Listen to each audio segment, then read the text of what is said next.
Bienvenidos a Máscaras, un programa que honra y acaricia el corazón de nuestros invitados. Para comunicarse con nosotros a través de las redes sociales pueden hacerlo a @Héctor Maucheri o @Revista Caras. Y por la plataforma de YouTube directamente Caras TV y ahí buscan las entrevistas de este ciclo. Quiero contarles que hoy estoy acá con un saco, porque la verdad que es un tributo a un gran amigo mío que ya no está en este plano, que fue Jorge Ibáñez, y la verdad es que tenía muchas ganas de lucirlo hoy porque hoy estoy con un invitado para mí de lujo que me honra enormemente y lo vamos a presentar. Vamos a recibir a uno de los periodistas más destacados de la televisión y la radio argentina. Cubrió guerras, atentados y se codió con la muerte. Escritor, médico neurólogo, ejerció la medicina hasta el año 1993. Le encanta la música, el arte y tocar el piano es su cable a tierra. Por eso le vamos a dar la bienvenida a Máscaras al señor Nelson Castro, reciente ganador del Martín Fierro de Oro, por su intachable labor periodística y radial. Bienvenido a Máscaras, querido. Hola, querido amigo, un placer para mí. Qué lindo gusto estar contigo, qué lindo el estudio, qué linda la apertura musical con aire de Fellini de 8:30, fantástico, hermoso. ¿Cómo sabe todo? ¿Cómo se nota que es una gran usina de arte, de música, está pendiente de todo, es gran observador? Mira, los periodistas somos observadores. Si no tuviéramos el don de la observación, perderíamos mucho. Y además, los médicos también debemos ser observadores. Así que se juntan, tienen esa unidad. Si los periodistas no somos observadores y curiosos, no podemos ser. Es verdad, es verdad. ¿Sabe que me llamó mucho la atención su vínculo con Dios? Lo he escuchado hablar en varias entrevistas en donde habla de Dios como una protección, desde una protección de que lo único que le puede temer es a Dios, no le teme a otra cosa. De hecho, por ejemplo, el haber estado en situaciones muy conflictivas, ¿no? Cubriendo guerras, nunca tuvo ese temor a que algo podía pasarle. No.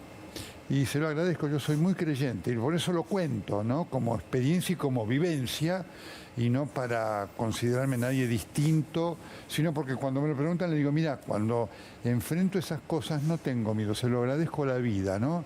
Y soy de rezar mucho, ¿no? Y cuando tengo esas situaciones, y yo comentaba eso que surgió como consecuencia de lo que fueron las 3 experiencias de cobertura de guerra, ¿no? Y yo siempre cuento que llevo un rosario que me dio el Papa bendecido, y siento esa protección, y la siento. Sí, se siente eso, se siente como corporal y espiritualmente. Absolutamente, y lo siento, entonces enfrento eso y no lo tengo el miedo. Tengo prudencia, tengo cautela, soy consciente del riesgo que debo enfrentar. Como siempre hablo con el equipo que me acompaña, les pregunto a ellos si quieren estar, ¿no es cierto? Porque obviamente yo respeto mucho el miedo, es decir, quien dice que tiene miedo no es un cobarde, es una persona que tiene esa vivencia que debe ser respetada, Héctor. ¿Y un periodista tiene que tener miedo? Sí. Sí, claro que sí. De hecho, cuando estábamos en la guerra, hubo muchos que decían, hasta acá llegué y me vuelvo. Y efectivamente eso hay que respetarlo. ¿Nunca le pasó, por ejemplo, a usted decir, por ejemplo, por un bombardeo? Porque, bueno, lo hemos visto atravesar situaciones muy, muy límites. Recuerdo que era para un año nuevo. Así es. Con una familia que estaba bombardeando y, sin embargo, estaba atravesando todo eso con un profesionalismo y con una postura donde inclusive me dio hasta la sensación que calmaba a la familia. Mira, siempre poder tener serenidad en ese momento es muy importante. Y efectivamente aquel fue un momento dramático. Estábamos nosotros en el Año Nuevo, claro, cuando ya creíamos, habíamos estado en el frente de batalla, que todo lo más riesgoso había pasado, y de repente cayó una bomba a 50 metros, y por eso tuvimos la sensación de que estábamos en gran riesgo, ¿no? Y efectivamente ahí se produjo una situación dramática, porque vos sabés, Héctor, que la transmisión se cortó durante 1 minuto, y entonces después cuando volvimos a Buenos Aires nos contaban, me acuerdo Valeria San Pedro que estaba en la conducción, los productores que pensaron que nos habían matado. Claro, terrible. Que fue una situación, me acuerdo el llanto de mi hermano hablando después. Es cierto que su hermano, por ejemplo, cada vez que viene de un viaje de estos, ¿no? Digamos, de una cobertura tan tremenda, lo espera en el aeropuerto, llora, Sí. se abrazan. Sí, le ¿Qué? pasa eso. Sí, me viene a buscar, ¿no? Y siempre lo dice y nos confundimos un abrazo con lágrimas con él y después inmediatamente con mis sobrinos. Ellos lo viven con mucha angustia y yo lo entiendo, pero le explico, mirá. Lo que es la nuestro pasión, trabajo. ¿no? Lo que es la Sí. vocación. No se puede entender, mira, cuando íbamos al frente de guerra, aquel, me acuerdo del día, ¿no? Fue el martes 27 de diciembre, que siempre comenta el jefe de editores del canal, que es la primera y única vez que el canal tuvo una imagen de guerra de sus periodistas en el frente propia, porque si no eran otras. Y vamos entonces en el auto hacia el frente a subir al tanque. Entonces Sí. el soldado, yo iba al lado del soldado, y me dice, me tiene que tener el arma, ¿no? Entonces el soldado me dice, ¿te puedo hacer una pregunta? Le digo, sí. ¿Por qué ustedes están yendo al lugar de donde nosotros queremos irnos? Fue una pregunta muy buena, Muy muy buena. profunda. Le digo, mira, no lo vas solamente lo pueden entender los periodistas. Le digo, porque si no, yo me quisiera ir de acá ya mismo. Me dice, ustedes estando ahí, solamente lo pueden entender los que son periodistas. Sí, y también estaba pensando, ¿no? Que solamente Dios pudo haber amparado a un niño que nace, yo me lo estudié, erisipela gangrenosa, que soporta 7 operaciones, siendo a los 15 días de haber nacido. Es una infección y seguramente que como médico lo va a poder explicar Sí, claro. mucho mejor. Es una infección que generalmente no sobrevive la gente. Por eso también me interesó este vínculo con Dios, porque no solamente Dios lo ha acompañado en su vida, en su profesión y en su vocación, sino que además también Dios como me parece que lo acunó, que lo salvó. Yo creo lo mismo. Eso me ocurrió cuando yo tenía 15 días de nacido y en aquel momento esas infecciones, hoy se cura, se trata muy bien. Que son las secuelas que tiene en el cuello. Son aquí las cicatrices que yo Las tengo. cicatrices, porque hay mucha gente que pensaba que tienen que ver con una quemadura. Con una quemadura, exactamente. Por eso, y yo lo cuento, y no para sentirme ningún héroe, ¿no? Sino como historia de vida, Sí. porque además fue todo un verdadero desafío. Hay mucha gente que pensaba que yo no iba a trabajar nunca en la televisión. De hecho, mi primer contrato en televisión, quien era el gerente de ese lugar, lo rompió, ¿no? Así que, pero lo cuento no para sentirme... No, pero eso es importante porque yo lo sé. Cuando usted iba a hacer micros que tenían que ver con salud, como su profesión de neurólogo, le dijeron, usted nunca va a hacer televisión con esas cicatrices. Así es. Y se rió, usted se rió. Sí, efectivamente. Yo le agradezco, le digo, mire, le digo, yo voy a estar acá. Le digo, no sabía que en ese mismo canal, un año después, le digo, no por lo que yo aparente, ¿no? Por mi aspecto, sino por lo que yo diga, que creo que le va a interesar a muchos, estén o no de acuerdo, ¿no? Así que, pero fue toda, lo comento no es para tan sentirme importante, nada extraordinario. No, pero por Héctor, supuesto que no. para estimular a otros. Pero por supuesto que sí, porque además lamentablemente vivimos en una sociedad donde la imagen pareciera ser que es mucho más importante que el conocimiento, que la vocación, que el estudio, que la formación. Pero en ese niño, bueno, algo que también me sorprendió fue que recuerda perfectamente cuando fue sometido a una de las operaciones, a los 7 años. Sí. Eso fue a los 5 para 6, como decía mi mamá. Eso fue... Yo tuve la suerte de tener un gran que me operó y me salvó no solamente de la muerte, sino me salvó para que tuviera, sí, la funcionalidad no normal que tengo, que es lo más importante. Claro, porque podía haber quedado paralizado. Totalmente, o con alguna deformación de posición. Fue un gran neurocirujano, un gran cirujano plástico, el doctor Néstor Maquieira. Y me acuerdo que una vez me estaban operando, uno se acuerda, ¿no? Y tenía que ir a la operación y había una situación con un aparato en el hospital, en el gran hospital Castex, y entonces estaba en duda la operación y antes todo el manejo médico era un poco más cruel, ¿no? Hoy un chico solo en un prequirófano no estaría nunca, pero yo lo estaba. Y entonces yo escuché la conversación cuando el médico le dice, mire, tenemos que solucionar esto y tenemos que operarlo ya porque este chico se muere. ¡Ay, ¿no? Dios! Así que eso Lo recuerdo no como algo traumático, sino como tener esa vivencia, ¿no? Mire la foto, mire la fotografía de ese niñito, ¿no? Sí, Con el sí. maestro. Mira, el maestro Walter Opeso, maestro de primero superior, año 1962. Y en ese 1962, ¿no? Digamos, ese niñito que iba con su cuellito, Sí. con esas cicatrices, ¿sufrió, por ejemplo, la mirada de sus compañeros que Nunca. le preguntaban, que se reían, el famoso bullying hoy? Nunca. Fui a un gran colegio, el Instituto Educacional Argentino Nuestra Señora de Luján, que era un colegio católico, con grandes autoridades, un gran director, el hermano Roberto Moscardelli, y un gran cuerpo docente que me dio protección sin sobreprotección. Y mis compañeros fueron maravillosos. Nunca nadie, a lo largo, yo hice ahí toda la primaria y la secundaria, nunca nadie se mofó, se rió y demás, ¿no? Una cosa fantástica, ¿no? El amparo de Dios. Sí, el amparo de Dios. El amparo de Dios, porque realmente no he escuchado nunca a nadie que haya, por ejemplo, y sobre todo, digo, un niño que va a la escuela con una, no sé. Sí, los chicos de esos son crueles en su genuinidad, ¿no es cierto? Obvio. Jamás. Por ser jamás. diferente, por ver algo distinto, no importa. Sí. Siempre lo marco y a veces me lo preguntan. ¿Y sus padres frente a lo que estaba atravesando y a estas secuelas, por ejemplo, cómo lo manejaron? Lo manejaron con dos actitudes, ¿no? Cosa que yo supe ya de grande, ¿no?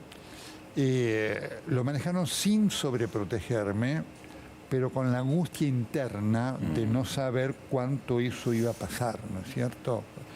Cuánto eso iba a pesar en mi futura vida.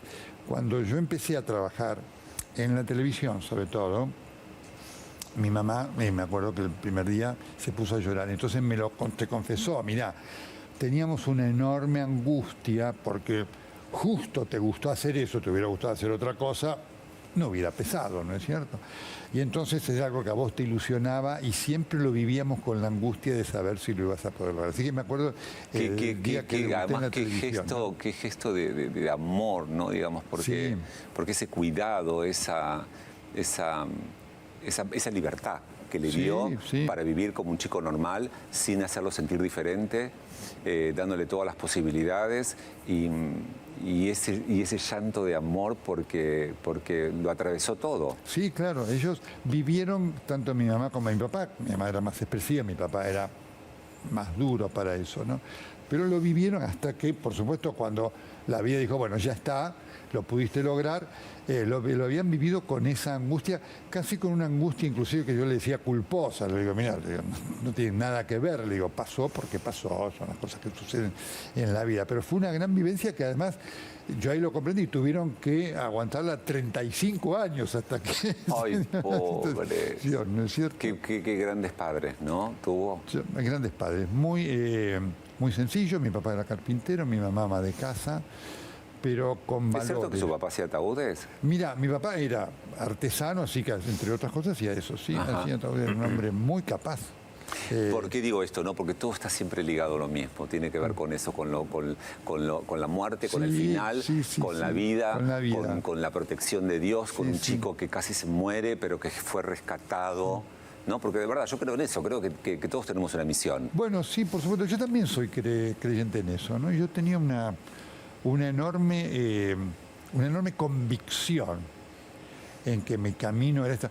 Cuando yo estaba en los Estados Unidos, completando la beca de especialización médica, ya había hecho la beca periodística y ya me habían ofrecido trabajar en la NBC. Entonces yo le dije, miren, no, yo me fui con la vocación de volver al país, ¿no? Y siempre me acuerdo, cuando terminé la beca después en médica, mi jefe, allá un gran profesor, un gran neurólogo, el profesor Maurice Víctor, me ofrece quedarme. Yo le digo, no, mire, voy a volver a la Argentina. Me dice, estás loco, es una locura, acá tenés un panorama enorme. Le digo, mire, mi destino está allá. ¿Por qué? Porque era la convicción que tenía. Por supuesto que yo no sabía, con el diario del lunes, claro, yo puedo decir, la maravillosa carrera. Me lo preguntaban fue una linda pregunta en la ceremonia del Martín Fierro, ¿no? ¿no? Entonces me decía, bueno, ¿qué le dirías, no, al joven? Le digo, bueno, le diría a aquel joven de 31 años, le dijera, mira, qué suerte, ¿no? Dios te guió y no te equivocaste. Porque en aquel momento fue todo un tema, inclusive un tema de conversación en mi familia, ¿no, Nelson? Pero mira, tenés una oportunidad fantástica. Lo que yo observo ya. es que siempre fue como muy coherente con su deseo. Sí, siempre fui muy convencido de lo que eran mis objetivos, ¿no? Y en ese aspecto yo lo valoro mucho a mis padres porque ellos lo respetaron siempre, ¿no? Y en ese momento también, bueno, Nelson, si porque además también decisión, para los padres, para una época determinada, ser médico, además se recibió con diplomas sí, de sí, bueno, honores. fui un estudiante. Bueno, sí, con diplomas de honores, y de pronto, digo, la sensación de que pasara de ser un excelente, eximio médico o neurólogo a pasar a la profesión de periodista, se han pensado qué pasó, ¿no? Sí, efectivamente, ellos fue fuerte como tal, pero ellos siempre confiaron, más allá de lo que decían, bueno, Nelson, creíamos que el periodismo iba a ser algo, a pesar que que estudiaste, que fuiste a la escuela de periodistas y demás, que iba a ser algo secundario en tu vida. Le digo, no, mira, le digo, es algo primario, le digo, es muy vocacional, lo cual terminó de definirse en aquella beca que yo hice en los Estados Unidos, que fue... Pero la vida igualmente, la carrera profesional cambió y tenemos el momento en donde cambia radicalmente su carrera periodística y hace un giro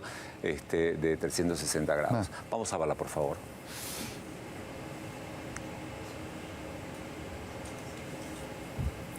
Volvemos a tomar contacto con el periodista argentino que vivió todo, Nelson Castro. Yo estaba allí en Manhattan circunstancialmente y el destino hizo que fuera el único periodista de la televisión argentina presente allí.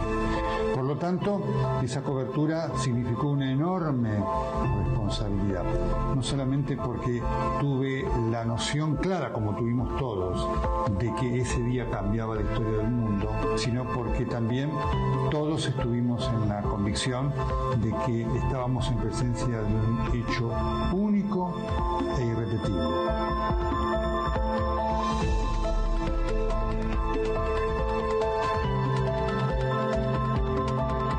Me impacta ver este video, que además, como ustedes ven, cuando yo empiezo, me paro. No hay una pausa que yo hago, para la veo y la recuerdo, de 10-15 segundos, porque me produjo un estremecimiento enorme empezar a hablar del tema. Yo venía de allá, había estado en el Ground Zero y me había impactado ver el nivel de destrucción que había. Yo vi la gente caer de los edificios y en los días posteriores fui al lugar donde estaban los cadáveres. Era inolvidable ver a la gente huyendo, caminando por los puentes en lo que parecía una película de ciencia ficción. Los heridos son los menos, no llegan los muertos, que son los más. Y frente a este atentado cambiaba el mundo y también cambiaba la carrera periodística de Nelson Castro. Sí, terminó de consolidarla porque y ahí nació, efectivamente ese fue el germen del corresponsal, que terminó generando tantas cosas impactantes en mi vida. Y eso fue el destino, porque yo, la única manera de cubrir eso desde Nueva York era habiendo estado allí un día antes, porque la ciudad se cerró en el momento en el cual ocurrió el atentado. Y cuando yo lo pienso de tantas circunstancias que se dieron, primero yo estaba allí porque iba a dar una conferencia en Washington, así no tenía nada que ver, ¿no? Segundo, yo estaba ahí yéndome, yo había terminado el programa de radio y me estaba yendo a Washington, suena el teléfono, yo con la puerta ya cerrándola, digo, ¿quién llama? Me llama mi productor de Buenos Aires, Alejandro Guevara, para decirme, mirá, Nelson, hay un incendio en una torre gemela y está aquí la gente de Jorge Rial, yo estaba en Radio La Red, me seguía Jorge Rial, que te pide por lo menos una semblanza para ver qué está pasando, porque es un tema que llama la atención. Y yo le digo, mirá, pero no tengo idea, te digo, tengo que...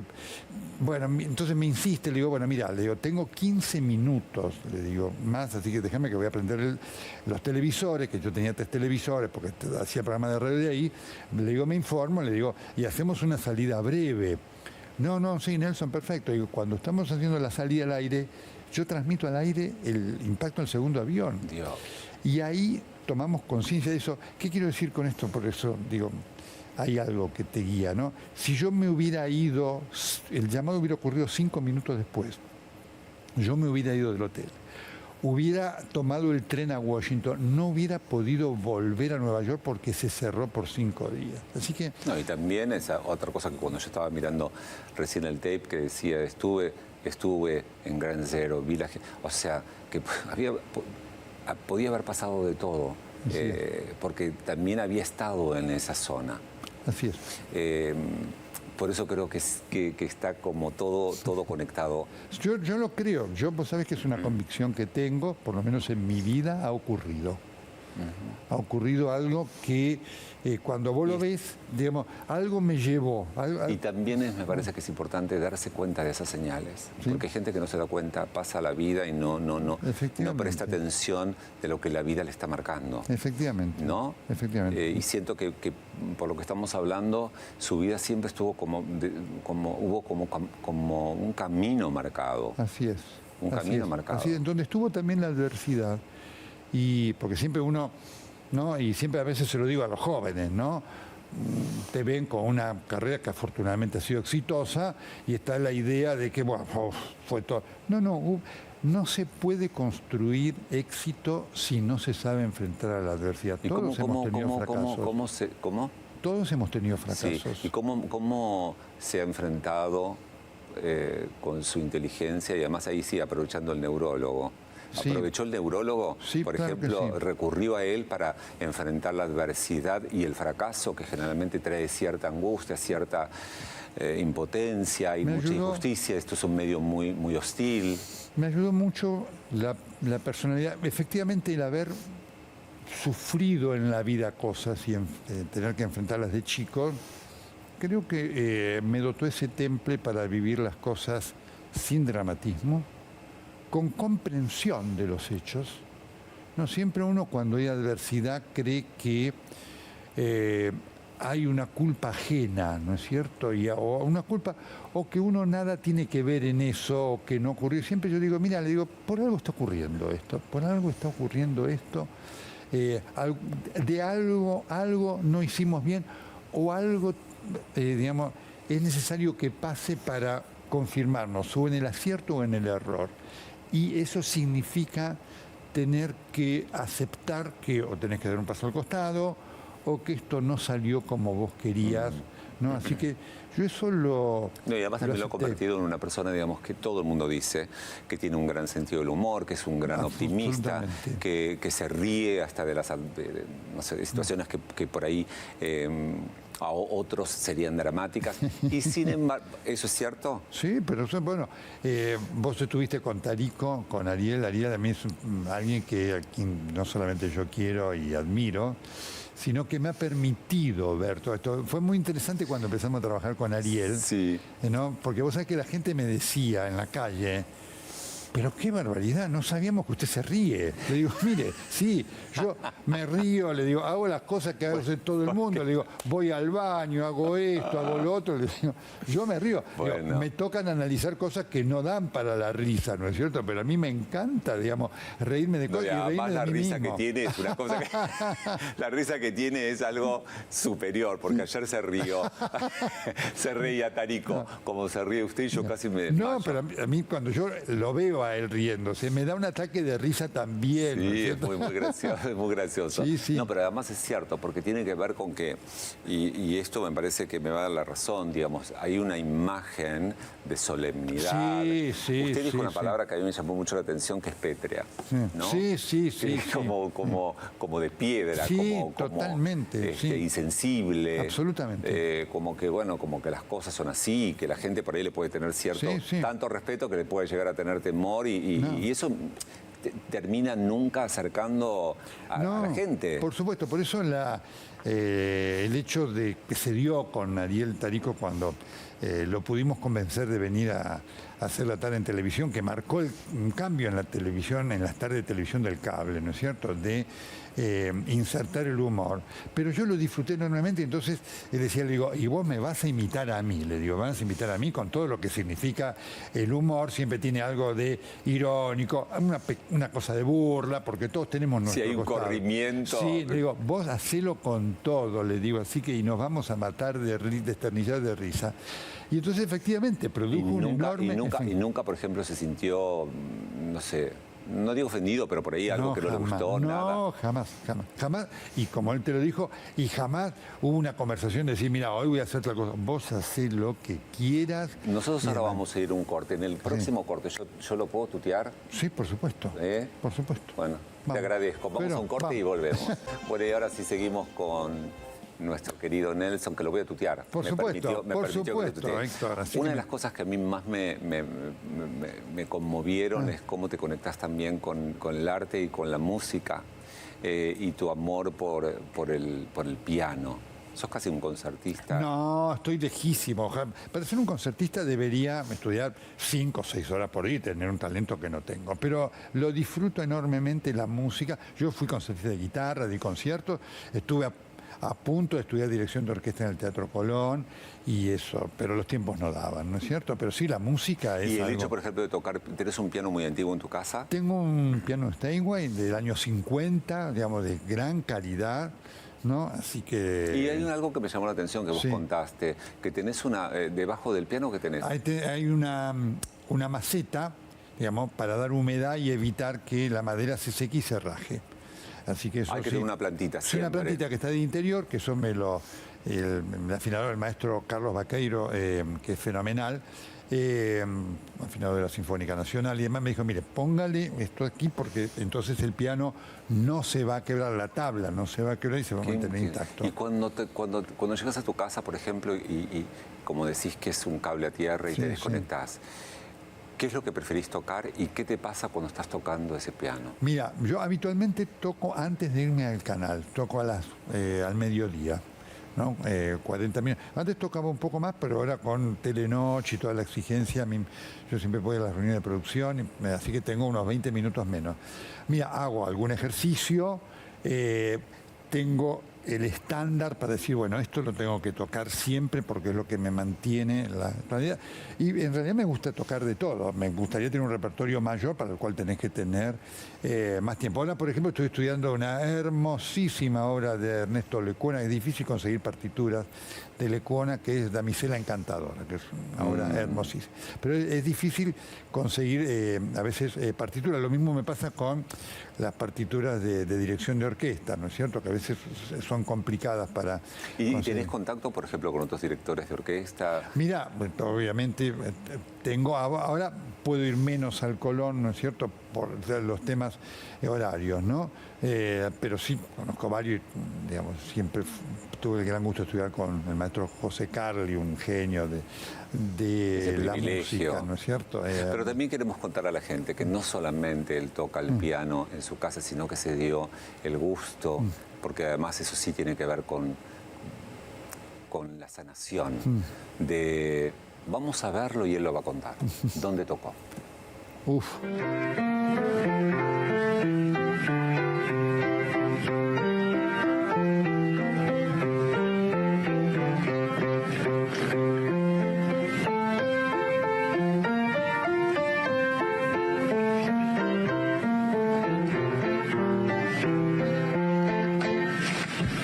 Nelson Castro. ¡Bravo! Bueno, Nelson. For everybody, okay? A wish for peace for everybody, you know? Thank you. Bueno,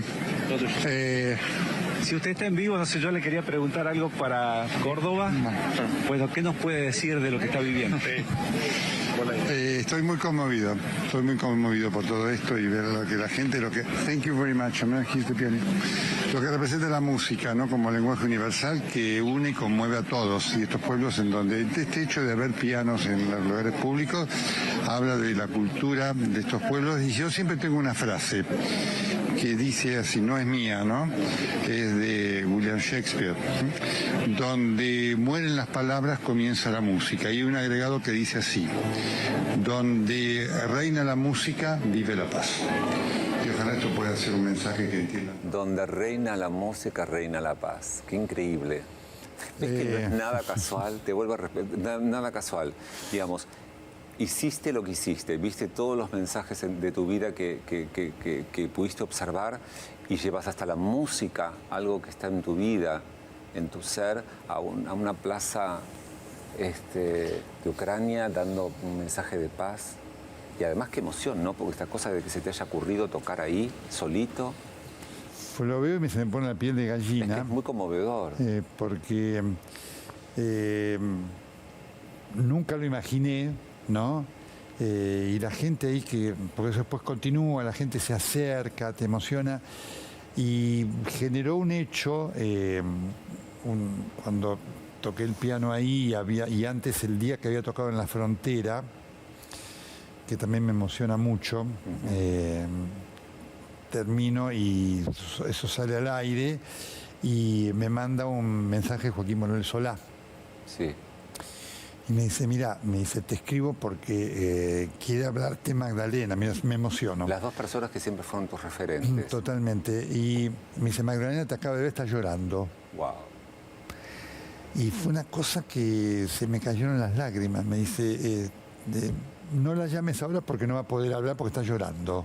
Pero te quiere transmitir lo que está viviendo, ¿no? A través de ese hecho. Así que es un recuerdo muy emocionante. Pero claro que sí, pero además también lo hiciste vos, pero lo expandís hacia la gente. El que se le ocurre eso, que es muy raro en ese momento donde además hay tanta incertidumbre y tanto dolor, ponerte a compartir tu arte con la gente, ¿no? Digamos que pasando situaciones espantosas. Realmente. Y además, ¿no?, lo que me dijiste, ¿no? Morales Solá y Magdalena, que sí que te escuché decir que para vos eran dos referentes antes de iniciar tu carrera muy importante. Absolutamente. Magdalena, que por supuesto la extrañamos tanto, una persona... ¿Cuánto hay que agradecer a la vida? Mucho. No, ¿cuánto hay que agradecer a la vida? Le agradezco todos los días yo a la vida, ¿eh? Todos los días le agradezco a la vida, sí. ¿No? Y siempre digo, ¿no? Si mi vida terminara hoy, lo único que tengo para decir es gracias. Pero gracias, ¿no? Como aquel famoso gracias de Gustavo Cerati, gracias totales. Gracias totales. Por todo. Sí. Te repito, por la maravillosa cantidad de cosas muy buenas que me pasaron. La vida sigue dándonos. Totalmente, y que son mayoría, y por las cosas malas que me ayudaron a generar cosas buenas. ¿Ves cómo transformaste la oscuridad en luz? Sí, yo soy, en mi vida ha ocurrido, y yo se lo agradezco a Dios y a la vida, haber podido tener ese momento de decir, mira, llegó esta adversidad, algún mensaje tiene, ¿no? Y hubo un momento muy importante en tu vida también, y está también conectado con la fe, y fue el reportaje que le pudiste hacer al Papa, sí, donde fue el único periodista que pudo, digamos, entrevistarlo y que él hablara por primera vez un Papa, creo que nunca había hablado un Papa de su salud. ¿No? Mirá esas imágenes, ¿qué sensación tenés, Nelson? También de una gran emoción. Además, mira él mirá, fíjate lo gestual. Sí. Está con las dos manos sostenidas en tu mano y en tu brazo. Sí. Me produce mucha emoción. ¿Llorás? Sí. Me produce mucha emoción. Me parece que es hermoso. Porque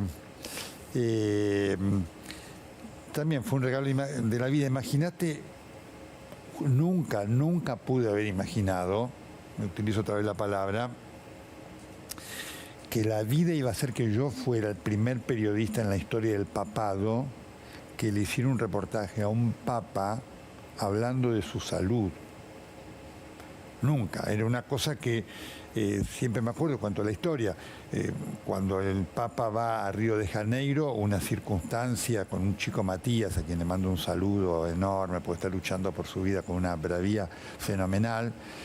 viene su papá, que era uno de los enfermos que el Papa iba a bendecir, me pide su papá, le digo, Matías quiere que lo acompañe usted, su maestro, el profesor Roberto Horvath, todo. Le digo, y eso me abre la puerta a poder entrevistarlo ahí ese día, y él me manda una carta diciéndome, mira, un día tiene que escribir una... Las señales. Totalmente. Las señales. ¿Cierto? Y vamos otra vez con Alicia Barrios en el año 2017 a la cobertura de un relanzamiento Pero de él también, yo lo escuché al Papa hablar en el avión diciendo, me entrevistó Néstor Castro. Imagínate, sí, ante periodistas de todo el mundo. Eso es un sueño que vos no lo imaginás que te va a pasar nunca en tu vida. Y ser una persona tan creyente, ¿no? Digamos, que hayas tenido la posibilidad, esta maravillosa posibilidad, más allá del hecho periodístico en sí, que es fabuloso. Sí. Pero te hablo desde otro lugar, desde lo más profundo y espiritual, de tener esa posibilidad, de tener a su máxima majestad, santidad, mirándote, abrazándote. No es único, es un regalo de la vida y de Dios, ¿no? Porque además, cuando vos estás allí, estás con el Papa. Es decir, Sí. Uno puede hacer un análisis, yo a veces tengo análisis de discrepancia, esto que hizo el Papa a lo mejor no me gusta tanto, en cuanto a lo que son decisiones humanas de su ministerio, ¿no? Su ministerio, las decisiones que toma A o B. Pero cuando estás allí, en ese lugar, se transforma, es el Papa. Sí. Vos tenés, y vos lo vivís, es decir, es el Papa. Energéticamente debe ser. Va más allá de la persona, sea Juan, Te Pedro. latía el corazón absolutamente, mucho. absolutamente. Fue una cosa Porque da mucha emoción. muy emocionante. Es un regalo de la vida. ¿no? Tengo un regalito para vos también. Pero no te vas a salvar. No te vas a salvar, salvar del minimao. No sé del Papa, No, pero mirá lo que es mi secretaria mira, que te trae. Pero mira, epa. Bueno, Está hecho a mano, listo. es de madera, para que lo tengas en algún lugar de tu biblioteca. Qué lindo, hermoso, ¿eh? Lolita, qué linda, ¿viste con quién estamos hoy? Sí. Qué placer. Muchas gracias, querida. Qué hermosa. Hermosísimo. Sí, te gusta. Sí. Me encanta, me lo llevo Gracias. con mucho gusto. Bueno, muchas gracias. Lolita, ¿quién te vistió hoy? Hoy Paz Cornú. Paz Cornú, muchas gracias, Paz, qué linda. bueno. Bueno, mira, y De tenemos un momento también importante porque es gloriosa tu carrera, estás pasando un momento maravilloso. Esto es una distinción. Sí, Este Mini lo que Mau, nos lleva acá. no sé si vale más que este reconocimiento que te dio Aptra en esta. Vamos a verlo, por favor. Ay, ay, ay. Ay, ay, ay. Martín Fierro de Miran Oro. todos, yo no se lo quiero mirar a nadie. Martín Fierro de Oro. Radio AM. ¿Para quién es? Es para... Ay, ay, ay. Esto se traba este. Vamos listos. Vamos listos. Y a las 3. ¡Nelson Castro! Ay, qué... Yo tengo dos cosas ahí para decir. Primero, la verdad, felicitarte, la emoción, ¿no? Una vez más reconocido por colegas, de alguna manera, y puesto en un pedestal de oro. Eso es el Nelson Castro de oro. Mira, lo más lindo de eso, que lo dije ahí y lo digo siempre, ¿no? Junto con lo que es el premio y todo eso, fue lo que pasó en la sala. Lo que me emocionó y me dejó también mudo fue el aplauso unánime de todos, la ovación, el Nelson, Nelson, Nelson, Qué lindo. porque eso es lo permanente, ¿sabes? El premio después, una vez lo ganás... Pero además el reconocimiento, Nelson, de Bueno, verdad. eso Yo lo- creo que tenés un corazón que de verdad a prueba de balas, porque te ha pasado cada cosa y sin embargo estás cada vez mejor y cada vez más fuerte y cada vez en una carrera que no tiene techo.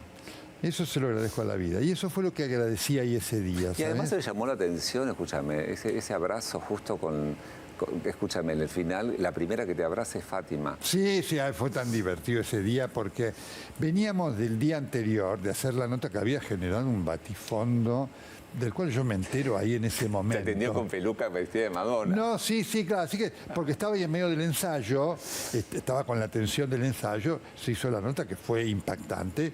Bueno, después me enteré de que, bueno, qué sé yo, que estaba enojada. Entonces, la circunstancia quiso, por eso, mira si no es el destino, estaba sentada atrás mía. Entonces, cuando me dicen, mira, Nelson, está Y Fátima. te abraza. Totalmente. Entonces me dice Fátima, dice, ¿qué show nos hicimos este fin de semana vos y yo? Le digo, sí, pero me dijeron que estaba... No, pero Mira no el me voy a abrazo. enojar. Sí, Pero es una cosa... totalmente, así que fue completo. Le digo, sí, además yo me enteré de lo que se había Lo generado único que ahí en ese faltaba momento. que hablar de que ya empezaba un romance entre ustedes. Sí, entonces alguno dijo, no, mira, va a pasar, fue tan divertido, así que Porque- fue un fin de semana. Hay algo que, por ejemplo, también te escuché decir que me pareció muy interesante en esta época en donde todo el mundo exhibe la sexualidad, que vos dijiste, si estás casado, dicen que tenés una amante. Ah, sí, y sí, si sí. estás soltero, sos raro. Sí, efectivamente eso yo lo viví a lo largo de ¿Qué es mi lo vida. que viviste, por ejemplo? No, cada tanto, bueno, todo el tema de la sexualidad y demás. Alguna vez lo viví, efectivamente, hubo alguno que alguna vez me trató de homosexual y todo eso. Le digo, mira, lejos está de preocuparme, le digo, porque además... Además te está diciendo, lo están Si lo nombrando fuera, como si fuera un totalmente, si lo fuere, lo diría sin ningún problema, realmente, ¿no? Así que esas cosas pasan. Y eso, por ejemplo, cuando has sido, por ejemplo, acusado de, o está ese comentario ridículo, fuera de época, antiguo, a ver, Sí. no existe calificativo. Digo, ¿te pega a vos desde algún lugar o no te importa nada? En absoluto, me genera mucha gracia. Y me acuerdo que alguna vez pasó y alguno me lo preguntó en alguna nota, le digo, mirá, le digo, no lo soy. Si lo fuera, lo diría sin ningún problema. ¿Cuál sería el problema realmente? ¿no? Así que, ¿Confieso un ladrón? sí, ¿Robaste algo? pero no en absoluto. Entonces, digo, pero es tremendo cuando se quieren usar esas cosas para desacreditar a Claro, la persona, degradar, es una ¿no? cosa Degradar a las personas, ¿no? Por suerte, estamos en camino, la evolución es fenomenal en relación a eso, ¿no? Pero Escúchame, sí, me pasó. ¿Y sí. te pasó también, por ejemplo, es cierto que digamos, que recibís fotos así como por las redes o por fotos de fuertes? Mira, yo no estoy en las redes, no sigo en las redes, así que si ocurre, no lo sé. ¿no? Viste que ahora sí, bueno, vos hablaste de esta sobreexposición Sí, de la sexualidad hoy por hoy, por ejemplo. ¿Sabes qué dicen? Lo he escuchado, ¿no? Que después de la pandemia, por ejemplo, la gente ya no tiene tantas ganas de relacionarse, entonces existe el sexting, que es, viste, como que... Sí, bueno, por supuesto que está ocurriendo. Yo sigo el fenómeno de las redes y sí lo veo, todo lo que es el tema de la sexualidad, ¿no? Que es un tema hoy muy fuerte, ¿no? En cuanto a la exhibición de la vida privada también, que hoy ha cambiado, ¿no? Realmente. Por eso vos sabés que no participo de las redes, porque las redes además se han transformado, lamentablemente, en vez de ser un vehículo de horizontalización de la comunicación, de pluralidad, que es fantástico, se han transformado en lugares de agresión y odio, en lo político, en lo ideológico. ¿Y en por lo qué será que religioso. además las mujeres agreden más a las mujeres? Bueno, sí, a veces pasa también, ¿no? Y digo, A veces no. Te digo que mira, en un 80% mira, es la mujer la que agrede a otra mujer. mira vos, qué feo eso. A mí ¿No? eso es algo Del que no... cuerpo, se habla de todo lo que generalmente uno dice que está superado, que atrasa. No, por eso. Vos sabés que en ese aspecto por eso yo no contesto ni agresiones. Siempre tuve también como cosas que agradecer a la vida. Tuve grandes maestros. Uno de ellos fue un gran maestro de la medicina y de la vida, el profesor doctor Nicolás Lavalle, ¿no? Y él siempre me decía, ¿no? Me decía, mira, Nelson, las críticas, si querés, las contestás. Ofensas e insultos, nunca contestes. Y yo efectivamente nunca contesto, solamente lo que contesto, y las críticas las respeto. Cuando alguien dice, bueno, mira, hiciste esto, no, mira, eso si no es verdad, eso no lo hice, y lo aclaro, no, esto no lo hice, ¿no es cierto? Pero después si alguien me dice... Ahora, frente a un rumor, por ejemplo, ¿vos contestás o no? Te dicen, por ejemplo, está de romance con Fátima. Sí, bueno, pero no pierdo ni un minuto en ese tipo de cosas, porque además es un elemento muy importante, ¿no?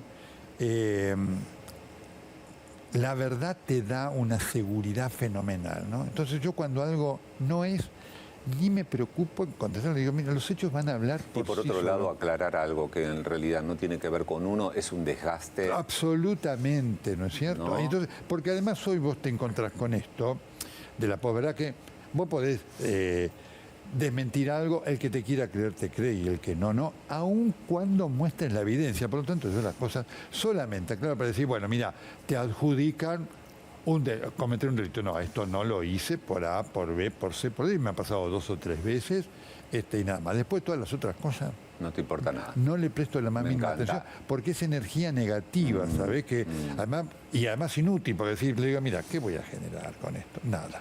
¿Percibís la energía en el, La energía, siempre lo hablo además. cuando viene esa ola de oscuridad que decís, No, vos sabés que yo trabajo mucho con los equipos, eso es una cosa que ahora que lo disfruto mucho en todos mis equipos, en este momento, tanto en la radio, en Rivadavia, como en la televisión. Yo siempre le digo a la gente, ¿no? A quienes trabajan conmigo, tenemos que trabajar con alegría. Vos sabés que una de las cosas que sí, de enseñanza de la vida, al margen de convicciones, cuando estaba haciendo la beca de periodismo político, fui interno en la NBC y fui productor interno de Today, ese gran programa icónico. Entonces sí me acuerdo que el primer día llego ahí y después la primera jornada me llama el productor ejecutivo y me dice, ¿cómo está? Le digo, bueno, ya me querrás saber qué hice. Me dice, no, yo lo que usted hizo lo tengo acá en el currículum y demás. Quiero preguntarle 2 cosas nada más. Le digo, ¿cómo se lleva con la gente? Le digo, no, mire, bien, perfecto. Me dice, ¿cómo es su humor? Bueno, perfecto. Acá no queremos gente ni malhumorada ni que se lleva bien porque no dura más de 1 minuto. No podemos darnos el lujo de perder tiempo con cosas tóxicas. Siempre se lo digo a la gente en mi equipo. Le digo, no perdamos tiempo en nada, generemos un ámbito lindo de trabajo porque eso es lo que necesitamos con lo que exige este trabajo de creatividad, pensar hacia adelante y demás, ¿no? Si estás diciendo, mi problema soy si me tengo que sentar con el otro, estamos liquidados. ¿Y te hubiera gustado ser papá? Me hubiera gustado, sí, me hubiera encantado. Sí, yo lo sabe poca gente. Yo estuve a punto de casarse cuando vivía en los Estados Unidos. ¿Sí? Y no se dio porque yo volvía a la Argentina y quien era, mi novia me decía, no, mira, si te volvés, digo, mira, tengo que volver a la Argentina, ¿no? ¿Cuánto tiempo estuviste de novio? Casi 1 año. Casi 1 año. Un flechazo fenomenal. Enorme, Sí, fenomenal. ¿Ella que era argentina? Era estadounidense, estuvo en médica. Que falleció lamentablemente con la pandemia del COVID. O sea que se comunicaban, seguían en contacto. Muy poquitito, pero sabía quién era, ¿no es cierto? Y sí, habíamos planeado tener 5 hijos. 5 hijos habíamos planteado. Ah, mira, 5 hijos pensaban tener. Sí, porque también le gustaba mucho la maternidad. ¿Y ella hizo su vida, tuvo hijos? Tuvo hijos y después tuvo matrimonios complicados, ¿no? Entonces por eso te volví a llamar. Siempre me dicen, le digo, no, nos reíamos, ¿no? Después le digo, viste, me hubieras esperado. Y te volví a llamar ella. Sí. Con la esperanza. O sea, fue un amor importante. Sí, fue una cosa muy linda, muy linda. ¿Y después tuviste así como romancetes? No, ya no. Ya después de haber vivido eso, yo dije, mi vida solamente me involucraría, ¿no? Si viviera algo similar. Porque yo sé lo que fue. Un amor. Nunca más se dio, así que... Hay mucha energía de amor puesta en el trabajo, hay mucha energía de por amor supuesto, puesto, por supuesto. Es una manera... claramente, y lo disfruto plenamente y disfruto la vida con la familia, con mi hermano Daniel, con mis sobrinos Danielito y Yamila. ¿Tus sobrinos son de 30 y... Sí, son ya treintañeros los dos, así que... ¿Y qué piensan del tío? Bueno, sé que... lo quieren, que eso es lo más importante. Cuando, por ejemplo, el tío se pone en esa actitud, ¿no? Digamos, de confrontar y hablar con su verdad y desde su lugar, es increíble cuando hablas de Cristina. Eso fue todo un... Es increíble las calificaciones, psicópata. Ellos, más allá lo trato de decir con humor, ¿no? Pero ¿estaban preocupados por vos? Sí. Sí, por supuesto. Ellos estaban realmente preocupados y lo disimularon muy bien. Y eso también yo lo supe. ¿Vos crees que realmente Cristina tiene un problema neurológico? Cristina tiene un problema neurológico, claramente, ¿no? Y tiene un problema además de personalidad. Como patológica. Así que, porque además todo lo que yo decía de Cristina, ¿no? Con la vehemencia de la crítica, pero con respeto, estaba fundamentado en lo que me contaban sus médicos, digamos. ¿Pero qué es lo que tiene ella, por ejemplo? Cristina tiene todo un tema de narcisismo. Ella después tuvo ese problema del hematoma subdural, ¿no es cierto? Una personalidad, y tiene ese famoso hubris que generó desde la burla, esto, aquello, porque algunos creían que era un invento, hasta que después vieron que efectivamente era real, y muchos de quienes fueron sus médicos lo sustentan. El hubris es una enfermedad del poder, con mucho narcisismo, que hace que la persona que tiene el poder cree que es la dueña de la verdad. Milei tiene hubris, Milei lo tiene. Sí, también lo sí, tiene. Sí, es un tema terrible, porque la persona cree que es la dueña de la verdad. ¿No se puede medicar? No se puede medicar. Es un verdadero problema. ¿Qué problema, no? Es un verdadero problema porque eso además, el poder lo potencia, pero te acompaña toda tu vida. Ahora escúchame, no es casual, ¿no? Digamos que esa enfermedad se genere en nuestros presidentes. No, no es casual. Vos sabés que todos los años hay una sociedad que se llama Dédalus en el Reino Unido, que se reúne una vez por año y hace un congreso para presentar casos de síndrome de hubris y sus consecuencias. Y sus consecuencias son fatales. Empresas que han quebrado, digamos, bancarrota, como, digamos, porque quienes estaban a su cargo lo sufrían y creían que todo era como ellos creían que era, y que los otros, no, todo lo que decían los otros no tenían ninguna razón, ninguna certeza. Es catastrófico. ¿Pero eso cómo se trata? ¿Con terapia? Con terapia, por supuesto. Sí, con terapia. Por supuesto. Pero si la persona está tan elevada y se cree tanto, es muy raro bajarla, ¿no? Te repito, en Milei lo tiene. Vos mirá lo que Milei piensa de los que piensan distinto que él. No es que dice, no, yo no estoy de acuerdo con vos. No, vos no pensás como yo, sos un burro, sos de lo peor, sos un delincuente. Eso es tremendo. Mira, para terminar, vamos a hacer una... yo te voy a hacer una pregunta corta, sin repreguntar. Perfecto. Acerca de todo. Bien. Hacemos como un ping-pong. Perfecto, fantástico. Ay, Dios, que me quedaría horas hablando con vos. No, por favor, para vos. Un momento sagrado. En la misa, el momento de la Eucaristía es un momento sagrado.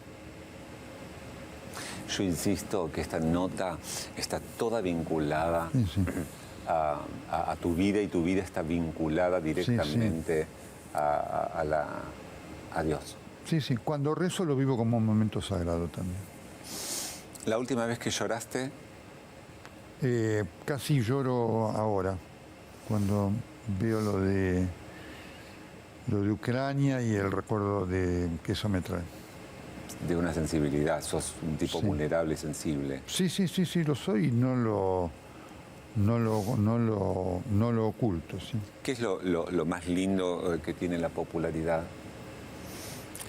El cariño de la gente. ¿Siempre te gusta usar corbatas coloradas? Me encantan las corbatas coloradas, me gustan mucho. ¿Pasas a los mandados? Sí. ¿Por tu barrio? Por el barrio, sí. ¿Y discutís precios? Discutir no, pero pregunto y aprendo. ¿Y si lo ves muy caro, no compro? ¿Vas a ofertas? Por supuesto, sí, claro que sí. ¿Qué pasa después de la muerte? Creo que hay otra vida. No puedo definirla cómo será, pero creo que hay algo. ¿El rezo es todas las noches? Sí. ¿Tenés alguna cábala? No soy cabulero. ¿Tu estilo cómo lo definirías? Qué interesante. Muy basado en mis convicciones. Mi estilo es basado no en el que dirán los otros, sino en lo que... Sos diferente a todos, por eso. No. Bueno, sos diferente. Yo creo que también eso es más que importante, digamos, defender esa diferencia. me siento como soy, digamos, y no me preocupo de decir, bueno, uy, a ver si decís esto o usás esto. Le digo, mira, no, cuando quiero vestirme con zapatillas, me he visto con zapatillas. Escúchame, este es un poco más. ¿Tenés fantasías eróticas? No, No. no. Si las tuviera las diría, pero no las tengo. No. Escúchame, ¿cuál es tu límite? Sí, te creo que me las dirías. Sí. ¿Cuál es tu límite?